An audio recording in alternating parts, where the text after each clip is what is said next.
The story starts with our protagonist Sarah and her father, Don, rushing Marie to the hospital because she has trouble breathing. Sarah starts panicking when Marie stops breathing. She urges Don to drive faster. When they reach the hospital, Don specifically instructs Sarah to stay quiet. In the hospital, the paramedics rush to help Marie. They give her oxygen and try to save her life, but all they get is a flat heart line on the monitor. The story goes back 20 years earlier to a seemingly idyllic family dinner scene. Sarah and her sister Amy are having dinner with their parents, Don and Irene. The mood on the table changes as Sarah's father shows his oppressive side, not allowing her to go to a party and showing his reign over the family. That night, Sarah sneaks out with her boyfriend Chris. Her parents later discover her room empty and her father refers to her as a problem. At the party, Sarah has fun dancing with Chris, who later sings her a song he wrote especially for her. They express their love for each other and kiss. Sarah comes home in the morning. Don has been waiting for her all night. They fight and Sarah says that the moment she turns 18 she will leave the family for good. Sarah talks to her mother and sister about her plans to travel all around the country while working to support herself. Her dad overhears the conversation and goes to the basement, where he reveals the existence of a secret room behind a bookshelf. 3 months later, Sarah graduates. In a conversation Sarah has with her mom, it is revealed that her father has been spending more time in the basement, his man cave. When Irene leaves the house, Don tricks Sarah into the basement as she helps him carry a box there. He takes her into the secret room, telling her it is a bomb shelter made by the previous owner. He locks her in the room and she screams in panic, calling for help. Unfortunately, nobody can hear her as the shelter is soundproof. Her mother, worried about her whereabouts, calls the police. On the 4th day, her father visits her and coldly explains the logistics of her captivity. From now on she will have to earn everything she gets, even the clean ventilated air. Before he leaves, Don is taking advantage of Sarah. A cop visits the family, saying that she has likely left for her planned long trip across the country. Her mother does not believe that Sarah would ever leave home without saying goodbye, especially before her 18th birthday. Alone and afraid, Sarah reminisces about her nights spent with Chris as the days go by. Chris comes to the house. Don lies to him and tells him that after graduation Sarah ran away with her childhood neighbor Steve. On the 21st day of captivity in the basement, she celebrates her 18th birthday and her dad brings her a cake and a red nightgown as a gift. She asks for a clock and he tells her that she has to do something for him, so that he does something for her.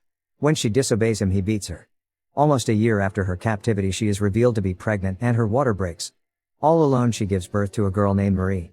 4 years later, Sarah is pregnant again. Don lives a secret double live, one with his wife Irene and daughter Amy, and another in the basement with Sarah and her daughter Marie.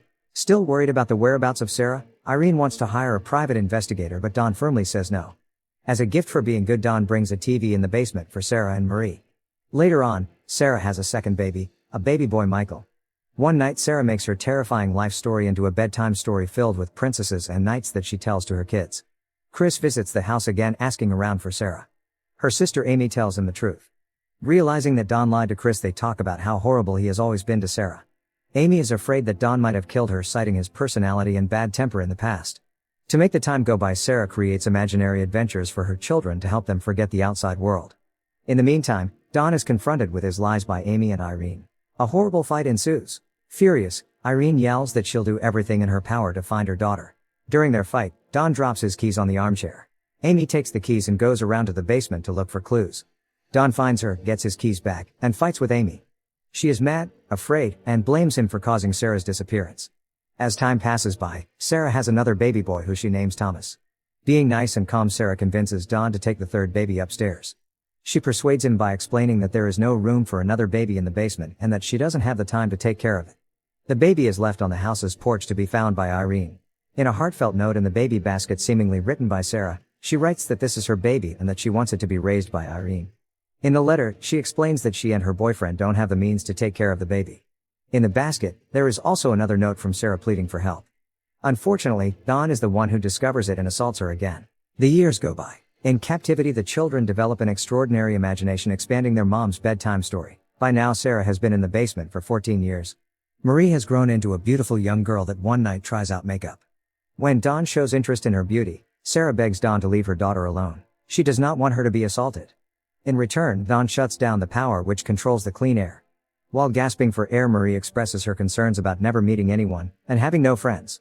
Throughout the conversation, we realize that Marie has no idea that Don is both her grandfather and father. Now grown, Thomas finds his grandmother crying in his mother's bedroom.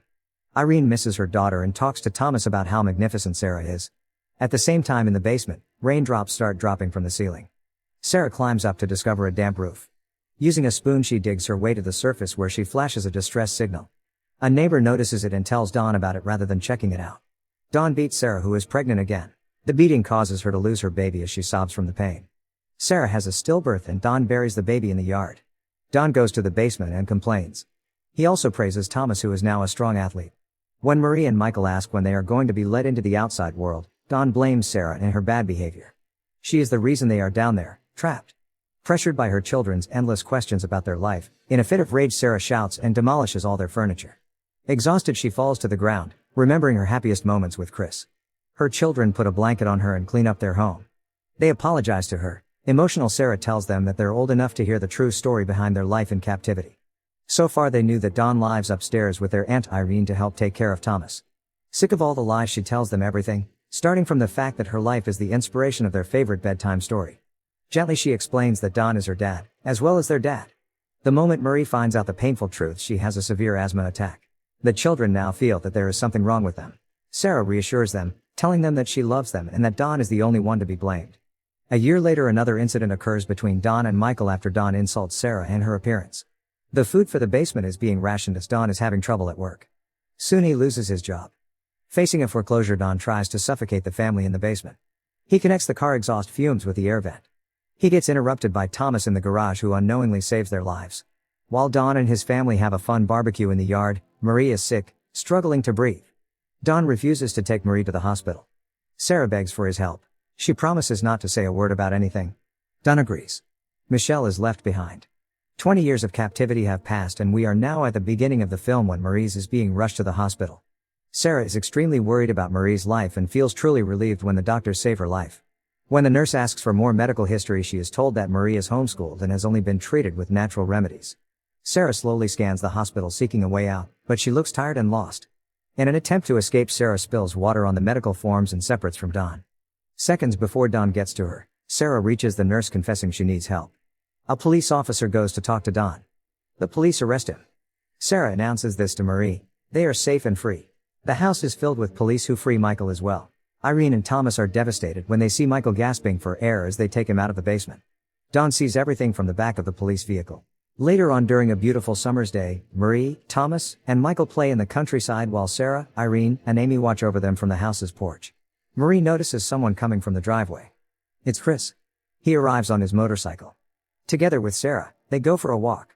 He feels sorry for not trying harder to find her, and for believing in her father's BS story. He gives her a gift, a pink motorcycle helmet he bought for her at the age of 18 when they were planning to embark on a journey.